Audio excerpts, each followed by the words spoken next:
ભલે તમારી દીકરી મોંઘી કારમાં ન આવે, બે માણા ભલે ભાડે રિક્ષા કરીને આવે, પણ તમારા આંગણે આવીને ઊભા રહે ને તો જોડલું જોવું ગમે ને એવા છોકરાની હારે પરણાવજો તમારી દીકરીને.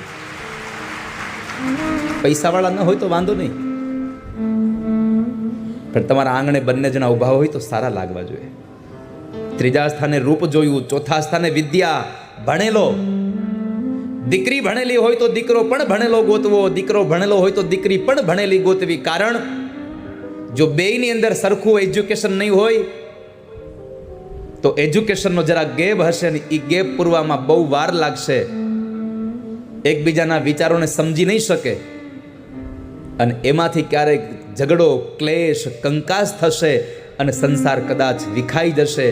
એટલા માટે દીકરી ભણેલી હોય તો દીકરો ચોક્કસ ભણેલો ગોતવો, ભલે ઓછું કમાતો હોય પણ ભણેલો ગોતવો.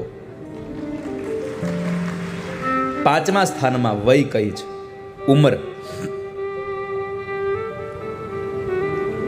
દીકરી કરતા દીકરો જરા 1-2 વર્ષે મોટો ગોતવો. હવે તો સેમ યર વાળો આવી ગયું ને. અરે સેમ યર ની ક્યાં કરો છો, હવે તો દીકરી મોટી હોય તો હાલે, કોક દેવું જોઈ.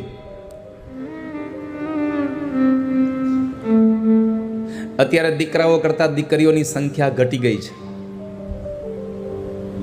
કારણ અત્યારે બધાને દીકરા જોઈએ છે, દીકરી ક્યાં કોઈને જોઈએ છે.